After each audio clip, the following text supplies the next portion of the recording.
Hello everyone, स्वागत है आपका अपने यूट्यूब चैनल में। हमने पीवाईक्यू की सीरीज शुरू कर रखी है जिसमें से हम दिसंबर 2019 का पेपर वन ऑलरेडी कर चुके हैं। अगर आप वो देखना चाहते हैं तो प्लेलिस्ट में जाके देख सकते हैं।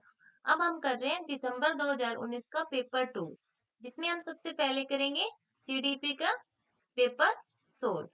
उसमें हम 15 क्वेश्चन ऑलरेडी डिस्कस कर चुके हैं कि इनका जो आंसर ऐसा क्यों हुआ, उसका पूरा डिटेल से हम डिस्कस कर चुके हैं। आज हम करेंगे जो 15 क्वेश्चन हमारे बच गए हैं सीडीपी के, वो हम आज देखेंगे।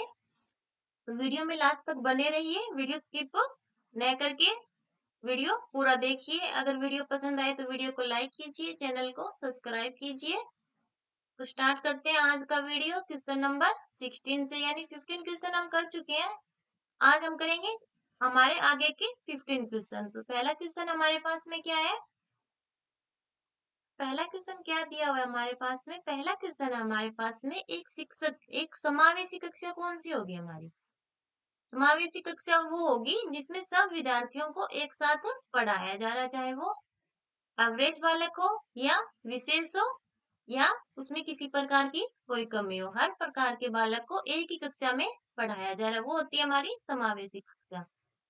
मैं विशेष योग्यता वर्ग वाले अधिगम करता हूँ, यानी इसमें क्या पूछा गया इस क्वेश्चन में? एक शिक्षक एक समावेशी कक्षा में विशेष योग्यता वर्ग वाले अधिगमकर्ताओं की आवश्यकताओं को किस प्रकार से बता सकता है या संबोधित कर सकता है। यानी एक कक्षा में एक टीचर, और वो कक्षा कौन सी है? समावेशी कक्षा है। उसमें जो विशेष योग्यता वाले बच्चे हैं उसको एक टीचर कैसे डिफाइन करेगा कि ये जो बच्चे हैं वो विशेष अधिगम करता है, यानी इसके जो सीखने की क्षमता है वो और विद्यार्थियों से अलग है, उसको कैसे बताएगा, वो इस क्वेश्चन में हमसे पूछा गया है। तो टीचर को कुछ ऐसा लगेगा तभी बताएगा कि ये बच्चा अलग है बाकी सबसे, इसके जो सीखने की क्षमता है वो ज्यादा है।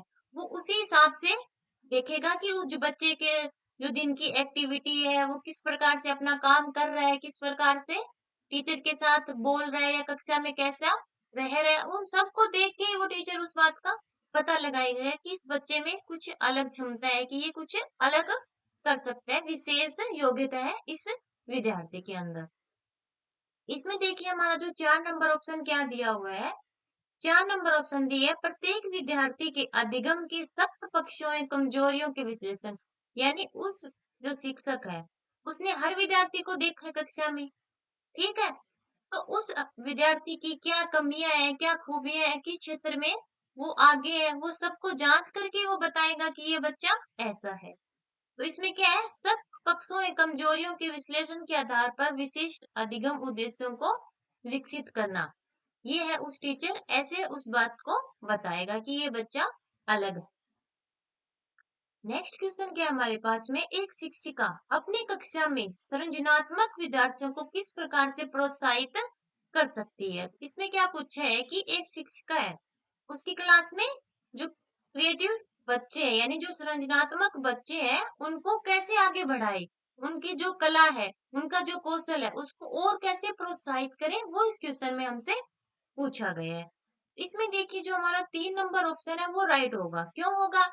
अनेक परिप्रेक्ष्यों को प्रोत्साहित करके, यानी उसके अंदर जो कौशल है उसको प्रोत्साहित करे, उसको बढ़ाए, उसके सामने ऐसे ऐसे एग्जाम्पल दे कि उससे उसको लगे कि हाँ मैं भी कर सकता हूँ ये काम। उसके अंदर जो काबिलियत है, चाहे वो किसी भी क्षेत्र में हो, ठीक है? मूल विचारों को महत्व दे, यानी जो उस विद्यार्थी के विचार है उन्हीं को प्रोत्साहन देना है, कि उसमें अपने विचारों को जोड़ के उसके जो भाव है उनको भी खत्म कर दे, नहीं, उसी के जो विचार है उसी को बढ़ाए।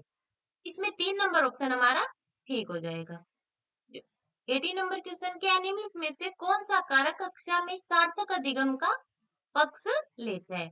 इसमें हमसे क्या पूछा गया है कि एक कक्षा में कौन सा कारक सार्थक अधिगम, यानी अधिगम को बढ़ाने में पक्षकार है, वो हमसे पूछा गया है। इसमें क्या आएगा? ऑप्शन क्या है? मैं बच्चों को पढ़ने के लिए प्रेरित करने के लिए हेतु परीक्षणों की संख्या को बढ़ा दे, यानी जो हम बच्चों को पढ़ाने के लिए या उनको प्रोत्साहित करने के लिए जो परीक्षण करें उनकी संख्या को बढ़ा दे। इससे तो बच्चा थक जाएगा, या उसके जो काम करने की है उसमें वो उसकी रुचि कम होगी, क्योंकि ये देखिए अगर आप बार बार वही चीज उससे करवाएंगे तो ये बात तो ठीक रहेगी? नहीं, ये वाला गलत हो गया। 2 नंबर क्या, बच्चों को पढ़ने के लिए या विपरीत करने के हेतु पुरस्कारों को बढ़ा देना, ये भी ठीक नहीं है क्योंकि ये ऐसे करने से बच्चा सिर्फ पुरस्कार के लिए पढ़ेगा, न कि अपनी आ, जो उसकी आंतरिक अभिप्रेरणा है वो नहीं बढ़ेगी इससे। तो ये वाली बात भी गलत होगी। आगे क्या, निर्देश के लिए केवल व्याख्यान विधि, सिर्फ टीचर व्याख्या कर दे उस चीज को और छोड़ दे, तो ये वाली बात तो वैसे ही गलत होगी। 4 नंबर ऑप्शन क्या है, विषय वस्तु था बच्चों के संपूर्ण कुशल क्षेम एवं अधिगम के प्रति सच्चा सरोकार करना। इसमें क्या बताया है, विषय वस्तु था बच्चों के, जो विषय वस्तु यानी जो पाठ्यक्रम है, और बच्चों के संपूर्ण यानी बच्चा उस क्षेत्र में कैसा अपना प्रभाव दिखा रहा है, क्या उसकी क्षमता है, उसी का प्रोत्साहन करना। तो ये वाली बात ठीक है। तो 4 नंबर इसमें राइट हो जाएगा। आगे क्या है, 19 नंबर क्वेश्चन, निम्नलिखित में से कौन सा प्रभावशाली समस्या समाधान रणनीति का एक उदाहरण है। तो इस क्वेश्चन में हमसे पूछा गया है कि समस्या समाधान यानी कोई प्रॉब्लम है हमारे, ठीक है, कोई चीज हमें समझ में नहीं आ रही है, उसका हमें समाधान करना है कि बाद में जो ऐसी कोई प्रॉब्लम आए उसका सॉल्यूशन हमारे पास में हो। तो ऐसी समस्या समाधान करने के लिए कौन सा एक प्रभावशाली तरीका रहेगा वो हमसे पूछा गया है। अगर आपके सामने कोई समस्या है, या तो आप उस समस्या को करके देखो, या आप ऐसी कोई एक्टिविटी आप मतलब जो आप प्रॉब्लम आई आपको, मतलब आपके पहले भी ऐसा कोई घटना घटी हो, उस विचार सोचो, उसके जो प्रभाव थे उनको उसमें जोड़ने की कोशिश करो, यानी अपने जो अनुभव है उनका हम प्रयोग करके, या वर्तमान में ऐसी कोई समस्या आई हमारे तब हमने ऐसा कुछ किया हो, उन सबको मिला बांट के हम कर पाएंगे। और बाद में अगर ऐसी प्रॉब्लम आई तो सब एक साथ, हमें तो पता ही है कि इस समस्या का ये समाधान है, ऐसा कोई तरीका हमें ढूंढना पड़ेगा। इसमें क्या आएगा हमारा, साधन साध्य विश्लेषण, यानी उस समस्या के साधन किस प्रकार से उस समस्या को सोल्व करें, और उस समस्या को सोल्व करने से हमें कौन सा लक्ष्य मिलेगा, वो सब का हम विश्लेषण करें, यानी उनको बारीकी से अध्ययन करें, समस्या को अनेक उपलक्ष्यों में विभाजित करें, और जो समस्या है उसको एक साथ सोल्व ना करके उसको टुकड़ों में बांट के सोल्व करें, वो बात सही रहेगी। तो इसमें 4 नंबर हमारा राइट हो जाएगा। नेक्स्ट क्वेश्चन क्या है हमारे पास में, नेक्स्ट क्वेश्चन है,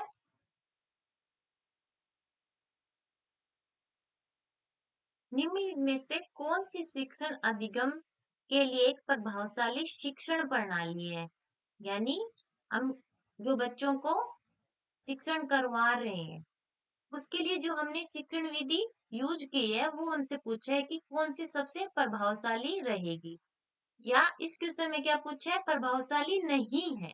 ये क्वेश्चन आप ध्यान से पढ़िए कि इसमें हाँ पूछा है या नहीं पूछा है, तो इसमें हमसे पूछा है नहीं, यानी कौन सा तरीका प्रभावशाली नहीं रहेगा शिक्षण कराने का, वो हमसे पूछा गया है।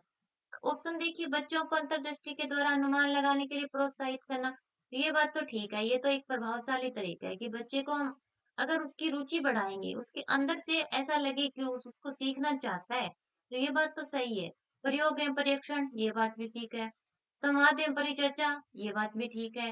दिए गए ज्ञान को दोहराने पर ध्यान केंद्रित करना, ये बात गलत होगी, तो ये इसका राइट होगा कि सिर्फ हमें ज्ञान को दोहराना नहीं है, हमें बच्चे को समझाना है कि ऐसा क्यों हुआ, रटाना नहीं है उसको, उसको उस समस्या को खुद सॉल्व करने के लिए प्रोत्साहित करना है, उसके लिए उसको प्रयोग करना पड़े, चाहे खोज करनी पड़े, चाहे एक दूसरे से चर्चा करनी पड़े, कैसे भी करके करे, वो खुद से करे। जो दिया गया है उसी को सिर्फ रटने से उसको नहीं याद होगी वो चीज, एक बार तो क्या पता हो जाए, पर उसके हमेशा के लिए उसको चीज पे ध्यान बनाने के लिए हमें उसको खुद से करने के लिए बोलना पड़ेगा। तो ये वाला एक प्रभावशाली तरीका नहीं है, 4 नंबर ये इसमें राइट हो जाएगा, वही हमसे पूछा गया है। नेक्स्ट क्वेश्चन क्या है हमारे पास में, नेक्स्ट क्वेश्चन है, शिक्षक कक्षा में पढ़ाने में ध्यान न देने वाले बच्चों से किस प्रकार का बर्ताव कर सकता है, यानी कक्षा में कोई शिक्षक जो बच्चे पढ़ नहीं रही है, उनका ध्यान पढ़ाई में नहीं है, उन बच्चों से कैसा व्यवहार करे, वो इस क्वेश्चन में पूछा गया है। तो सबसे पहले टीचर ये देखेगा कि इन बच्चों को ध्यान नहीं है पढ़ाई में, तो वो टीचर को सबसे पहले क्या करना चाहिए, उसको उस बारे में सोचना चाहिए कि ऐसा या तो मेरी शिक्षण विधि में कमी है या इस बच्चे को कोई और प्रॉब्लम है। अगर वो कोई प्रॉब्लम और है तो वो क्या है? वो क्यों नहीं पढ़ना चाहता? या उसकी इस विषय में रुचि नहीं है, या उसको समझ में नहीं आ रहा, या कोई और प्रॉब्लम है, या उसको दिख नहीं रहा, या बैठने में कोई दिक्कत है। यानी ऐसी कोई समस्या है तभी वो उस चीज से ध्यान नहीं दे पा रहा है। तो शिक्षक को क्या करना चाहिए ऐसी स्थिति में? शिक्षक को उस विद्यार्थी से बात करनी चाहिए। उस टाइम पे ही या उसे अकेले कभी भी करे, पर उससे वो बात करे, उसकी उस प्रॉब्लम को जानने की कोशिश करे कि क्यों वो उस चीज़ को पढ़ना नहीं चाहता है। तो ये बात उसमें सही रहेगी। अगर वो विद्यार्थी की समस्या को जान लेगा तो उसको सॉल्व करने की कोशिश करेगा और इस विद्यार्थी की उससे विषय में रुचि बढ़ जाएगी ऐसा करने पे। तो इसमें क्या आएगा हमारा, जो 3 नंबर ऑप्शन है वो देखिए ऐसा ही है, उनसे बात करके उनकी अरुचि का कारण जानने की कोशिश करे तो ये इसमें राइट हो जाएगा। अगर वो ऐसा करेगा तो पता चल जाएगा कि इस बच्चे को क्या प्रॉब्लम है, तो उस प्रॉब्लम को सोल्व कर देगा और बच्चे का ध्यान पढ़ाई में लग जाएगा। तो ये बात इसमें सही रहेगी। नेक्स्ट क्वेश्चन क्या है, संरचनावादी उपागम बताता है कि ब्लैंक ज्ञान की संरचना के लिए अत्यंत आवश्यक है। यानी कौन सी चीज बच्चे के ज्ञान का विकास करने के लिए जरूरी है, वो हमसे पूछा गया, और वो भी कौन सा, संरचनावादी उपागम में पूछा गया। संरचनावादी क्या होता है? जो बच्चा खुद करके या उस चीज की रचना खुद करता है बच्चा, वो वाला ज्ञान।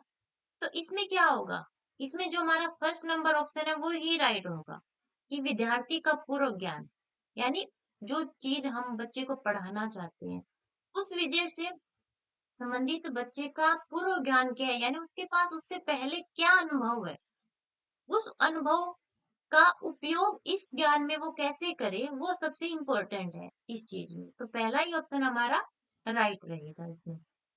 नेक्स्ट क्वेश्चन क्या है, बच्चे अनेक घटनाओं के बारे में सहजानुभूत सिद्धांत की संरचना करते हैं। इस पृष्ठभूमि में एक शिक्षक को क्या करना चाहिए? यानी कोई घटना होती है, ठीक है, उस जो घटना है उसको अनुभव करके बच्चे ने एक अपना एक जो है सिद्धांत बना लिया है, यानी अपने एक अनुभव उस घटना से उसका हो गया है कि ऐसी घटना होने पर ये चीज होती है। अगर ऐसा कोई सिद्धांत बच्चे ने बना लिया है तो उस शिक्षक को क्या करना चाहिए, ये हमसे पूछा गया है। तो इसमें देखिए जो हमारा ये क्वेश्चन है इसमें आएगा, संवाद के द्वारा बच्चों की इन अवधारणाओं को चुनौती देनी चाहिए। यानी जो इस क्वेश्चन का आंसर होगा हमारा फर्स्ट ही होगा। और वो क्यों होगा कि बच्चे ने कोई घटना उसके मान लो सामने घटी या उसने सुनी, उसके द्वारा उसने जो अनुभव किया, अगर हम उस अनुभव को,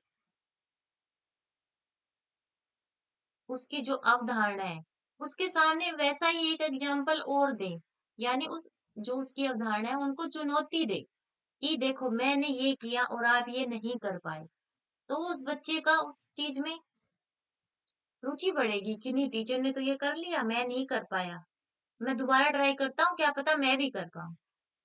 ठीक है, तो उस अगर हम ऐसा करेंगे तो बच्चे की रुचि बढ़ेगी, जिज्ञासा बढ़ेगी और वो खुद से करना सीख जाएगा कि प्रॉब्लम आने पे उस चीज को कैसे सोल्व किया जाता है, और उसके अनुभव उसके पास में इकट्ठे हो जाएंगे और ज्ञान की वो रचना कर लेगा कि ऐसी प्रॉब्लम आने पे ये किया जा सकता है।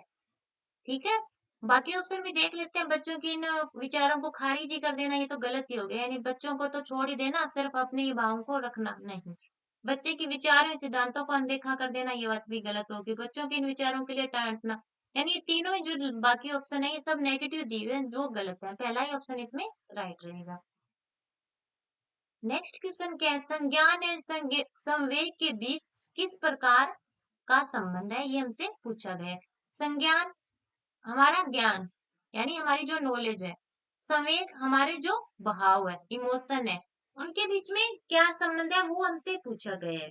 तो आप बताइए कि संज्ञान है संवेग क्या एक दूसरे से संबंधित नहीं है, क्या संबंधित है, और है तो किस प्रकार है। ठीक है, एक बात तो इससे स्पष्ट हो जाती है कि संज्ञान एवं संवेग एक दूसरे से मतलब संबंधित तो है, एक दूसरे से अलग नहीं है। क्यों? देखिए, अगर आपका मन खुश होता है, ठीक है? तो आप अगर स्कूल जाते हैं, पढ़ना चाहते हैं, अगर आप अंदर से, तो उस चीज़ को जल्दी आप कैच कर पाते हैं कि टीचर क्या बता रहा है, वो जल्दी आपके माइंड में आ जाती है बात। यानी आपका संवेग था, उस टाइम आप खुश थे, ठीक है? अगर आप जिस दिन दुखी होते हैं या कोई ऐसी बात है जो आपको अंदर से परेशान कर रही है कि आपका जो भाव है उस दिन अच्छा नहीं है, तो उस दिन जो आप पढ़ोगे क्या वो आपको याद रहेगा? नहीं रहेगा, क्योंकि आपका ध्यान उस टाइम उस आपके उस जो पढ़ रहे हो उस पे है ही नहीं, ठीक है? तो ये एक-दूसरे से संबंधित तो है, पर एक बात देखिए, क्या संज्ञान और संवेग सिर्फ एक ही दिशा है? 2 अलग-अलग पहलू तो है ही हमारे, ठीक है? तो क्या होगा ये द्विदिशीय है, यानी दोनों दिशाओं में चल रहे हैं, अलग-अलग भी चलते हैं और साथ में भी चलते हैं। तो ये द्विदिशीय तो है, यानी 2 दिशा तो है ही इनकी और एक-दूसरे से संबंधित भी है। तो इसमें जो 4 नंबर ऑप्शन है हमारा वो राइट रहेगा। द्विदिशीय है, दोनों के बीच एक गतिशील पारस्परिक क्रिया होती है, यानी दूसरे एक-दूसरे से संबंधित भी है और अलग-अलग चलते रहते हैं। ठीक है? नेक्स्ट क्वेश्चन क्या है हमारे पास में, निम्नलिखित में से कौन से कारक अधिगम को प्रभावित करते हैं? यानी कुछ कारक दिए गए हैं हमें और हमें देखना है कि इनमें से कौन-सा कारक अधिगम को प्रभावित करता है। तो पहला है विद्यार्थी की अभिरुचि। रुचि तो प्रभावित करती है अधिगम को, कि रुचि ही नहीं होगी तो बच्चा कैसे सीख पाएगा?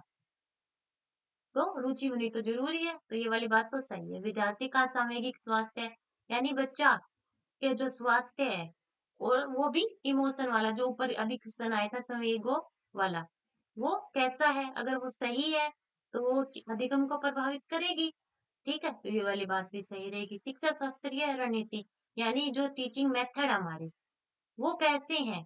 बच्चे को उनमें पढ़ने में मज़ा आ रहा है या नहीं आ रहा है? यानी उस पढ़ा रहे हैं हम, उससे उस विषय में बच्चे की रुचि बढ़ रही है या नहीं बढ़ रही? वो कैसी है? तो ये भी प्रभावित करेगी। विद्यार्थी का सामाजिक सांस्कृतिक संदर्भ, यानी बच्चे का जो सामाजिक, सोशल और सांस्कृतिक कल्चर किस प्रकार का है, वो भी इस बच्चे के अधिगम को प्रभावित करता है। इसमें जो हमारे चारों ही ऑप्शन है वो अधिगम को प्रभावित कर रहे हैं, तो इसका 4 नंबर ऑप्शन ठीक रहेगा। 1, 2, 3 और 4 इसमें राइट हो जाएंगे। नेक्स्ट क्वेश्चन क्या है, निम्नलिखित में से क्या ज्ञान के सार्थक संरचना की प्रक्रिया का एक महत्वपूर्ण पहलू है?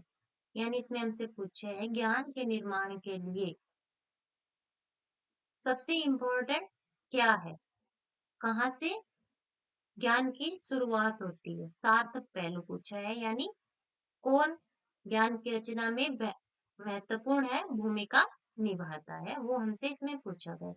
तो सामाजिक पारस्परिक क्रियाएं निभाती है, लगातार अभ्यास, बार बार श्रवण करना, पुरस्कार एवं दंड, उद्दीपन प्रतिक्रिया। तो इसमें जो हमारा पहला ऑप्शन है वो राइट है, सामाजिक पारस्परिक क्रियाएं। बाकी है तो और भी जरूरी, पर इम्पोर्टेंट और सार्थक कुछ है, यानी जो जरूरी भी है और सार्थक भी है, यानी उसका कोई गलत प्रभाव नहीं पड़ेगा बच्चे के विकास में। सामाजिक पारस्परिक क्रिया, इसमें जो फर्स्ट ऑप्शन है वो राइट हो जाएगा। नेक्स्ट क्वेश्चन क्या है, जब विद्यार्थी पुरस्कार पाने की इच्छा से बार बार किसी गतिविधि को करने का निर्णय लेते हैं, जैसा कि एक प्रयोग का नियोजन या संचालन करना, जो कि प्रत्यक्ष रूप से गतिविधि से संबंधित नहीं है, जैसा कि एक स्टार या बैज प्राप्त करना। यानी कोई विद्यार्थी गतिविधि को क्यों कर रहा है? क्योंकि उसको उस चीज से पुरस्कार मिलेगा, और वो भी किस प्रकार का? जैसे आप बोल देते हो कि मैं अच्छा होमवर्क करूंगा तो मुझे आज स्टार मिलेगा, गुड मिलेगा, या कोई और मैम मुझे और कुछ देगी, ठीक है?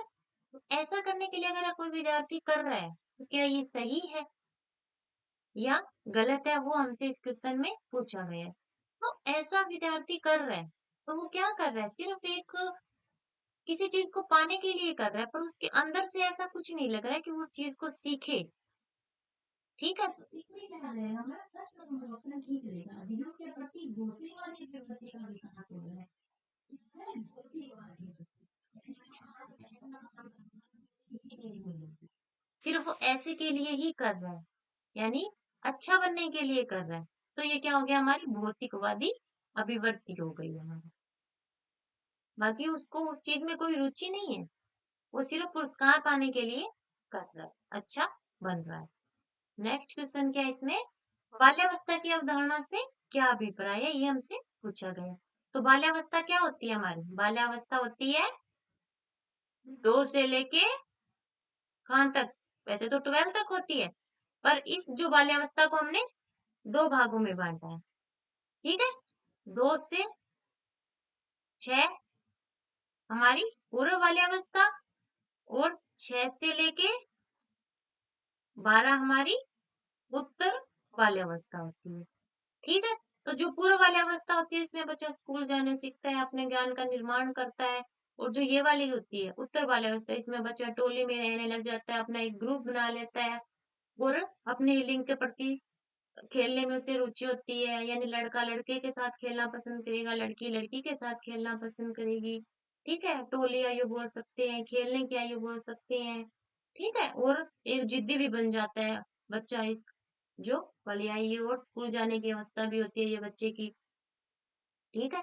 तो इसमें पूछा गया है बाल्यावस्था की अवधारणा से क्या अभिप्राय है, ये हमसे इस क्वेश्चन में पूछा गया है। तो क्या होगा, ये विभिन्न सांस्कृतिक संदर्भ में सार्वभौम रूप से समान चलता है। क्या पूछा है इसमें, क्या बताया कि ये सबका समान रूप से हो रहा है, ये वाली बात तो क्या सही है, नहीं, ये बात कैसे सही होगी, क्या सही थोड़ा ना होता है, सबका अलग अलग तरीके से होगा, उसको किस प्रकार का माहौल मिल रहा है उसी प्रकार से उसकी बाल्यावस्था का विकास होगा। तो दूसरा क्या है, समकालीन सामाजिक संरचनावादी मनोवैज्ञानिक के अनुसार यह एक सामाजिक संरचना है, ये वाली बात ठीक है कि एक सामाजिक संरचना क्या होगी, क्योंकि हमने जो बच्चे का विकास हो रहा है उसको अलग अलग भागों में बांट दिया, 0 से 2 कर दिया हमने शैशवावस्था, ठीक है। फिर 2 से जो आगे मैंने बताई है 12 तक कर दी हमने बाल्यावस्था, फिर हमने कर दी किशोर अवस्था। तो अलग अलग भागों में बांट दिया कि किस वाले चीज में बच्चे का सामाजिक लगा लो चाहे सांस्कृतिक लगा लो चाहे उसके ज्ञान का यानी अधिगम का जो विकास हो रहा है वो सब अलग अलग तरीके से होता है, उसी प्रकार हम उसको देख रहे हैं, और वो भी किन के अनुसार, मनोवैज्ञानिकों के हिसाब से हमने जिनको बांटा, और इससे हमें बच्चे का जो इन आयु में विकास हो रहा है वो अच्छे से समझ आ जाता है। तो ये वाली बात इसमें सही होगी, 2 नंबर। 3 क्या है, यह एक बच्चे दुष्ट रूप से, ये तो गलत जगह, ये तो बात ही नेगेटिव, यह एक बच्चे शून्य से शुरुआत करते हैं और उनके गुण पूरी तरह से परिवेश के द्वारा निर्धारित किए जाते हैं, ये वाली बात भी गलत है, परिवेश के नहीं, इसमें अनुवांशिक भी होगा, तो ये वाली बात गलत है, इसमें 2 ही ठीक रहेगा हमारा। नेक्स्ट क्वेश्चन क्या है, निम्नलिखित में से कौन सी मध्य बाल्यावस्था की विशेषता है, क्या पूछा है, मध्य बाल्यावस्था। तो मैंने क्या बताया था, जो हमारी 2 से 6 होती है वो उत्तर बाल्यावस्था, और 6 से 12 नहीं, 2 से 6 होगी हमारी पूर्व वाली अवस्था, और 6 से 12 होगी हमारी उत्तर वाली अवस्था। तो मध्य वाली अवस्था हम किसे कहेंगे, इसका बीच सब बीच में लगा लो, 4 से 8 कर लो, वो हमारी मध्य आ जाएगी, ठीक है। तो मध्य वाली अवस्था की विशेषता हमसे पूछी गई है। तो इसमें क्या करता है बच्चा, इसमें बच्चा स्कूल तो जा ही रहा है, ठीक है। तो वो सामाजिक समाज के प्रति भी एक्टिव होता है, यानी बाहर निकलना शुरू कर देता है, वो स्कूल जाता है, विद्यालय जाता है, अपना एक बच्चों में रहना सीख जाता है, उनसे देखता है, टीचर से मिलता है, तो ये सब वो कर रहा है। और साथ साथ क्या कर रहा है, वो अपने ज्ञान का निर्माण भी कर रहा है, उसके सामने जो वस्तु आ रही है उनको उनकी खोजबीन करना शुरू करता है ना, जैसे कोई बच्चे को खिलौना ला के देते हैं, इस आयु में बच्चा क्या करता है, उस खिलौना को पूरा तोड़ देगा और दोबारा सोचेगा इसको मैं दोबारा से जोड़ू, तो वो कर ही रहा है, मूर्त वस्तु आई उसको, उस ज्ञान को वो बढ़ा रहा है। तो क्या हो गया, वह तार्किक ज्ञान का प्रयोग करना शुरू कर दिया, इसमें उसने तर्क देना शुरू कर दिया कि नहीं ये ऐसा था, मैंने ऐसा देखा था इसको और मुझे ऐसा बनाना है इसको, ठीक है। तो क्या होता है, इसमें बच्चे तार्किक या मूर्त रूप से सोचना प्रारंभ कर देते हैं, इसमें क्या आ जाएगा हमारा 3 नंबर ऑप्शन ठीक होगा। अमूर्त तो नहीं है अभी तक बच्चा, बाल्यावस्था में ही है, तो ये वाली बात तो गलत हो जाएगी। एक है शारीरिक वृद्धि तो मंद होती है हमारी बाल्यावस्था में, शारीरिक वृद्धि तेज होती है हमारी शैशवावस्था और किशोरावस्था में, तो ये वाली बात वैसे गलत हो जाएगी। अधिगम मुख्य रूप से संवेदी और चालक गतिविधियों द्वारा घटित होता है, तो ये बात तो संवेदी नहीं होता, संवेदी होती है शैशवावस्था में, तो ये वाली बात गलत हो जाएगी। तो इसमें 3 नंबर ऑप्शन ही हमारा राइट है। परिवार एवं पास पड़ोस बच्चे के समाजीकरण की क्या है, ये हमसे पूछा गया है, यानी बच्चे का जो परिवार है और उसका जो आस पड़ोस है वो बच्चे का समाजीकरण तो कर रहे हैं, ठीक है। तो जो समाजीकरण हो रहा है बच्चे का, वो प्राथमिक है या द्वितीयक है या तृतीयक है, वो हमसे इसमें पूछा गया। तो बच्चा सबसे पहले परिवार में ही आता है, ऐसा तो है नहीं विद्यालय में आ रहा है। नहीं, पहले बच्चा परिवार में आएगा। परिवार वालों के साथ ही वो समाज में आएगी, यानी अपने आस पड़ोस में जाना शुरू करेगा। तो ये क्या हो गया? प्राथमिक हो गया। फिर बच्चा विद्यालय जाना शुरू करता है, बाहर निकलना फिर शुरू करेगा, तो वो द्वितीयक आ जाएगी। इसमें क्या आएगी? जो परिवार एवं पास पड़ोस है, वो क्या हमारा प्राथमिक एजेंसी है समाजकरण की। तो ये इसमें राइट हो जाएगा, 2 नंबर ऑप्शन। तो आज हमने किए सीडीपी के 15 क्वेश्चन। बाकी के जो नेक्स्ट बच गए हैं इस पेपर के, वो करेंगे हम नेक्स्ट वीडियो में। अगर आपको ऐसी वीडियो और चाहिए तो वीडियो को लाइक कीजिए, चैनल को सब्सक्राइब कीजिए और ज्यादा से ज्यादा शेयर कीजिए। और इस चैनल पे मैंने आपको एनसीईआरटी करा रखी है 6th क्लास की, 7th क्लास की, और सीडीपी भी करवा रखी है। अगर आप वो देखना चाहते हैं तो प्लेलिस्ट में जाके आप देख सकते हैं। मिलते हैं नेक्स्ट वीडियो में। धन्यवाद।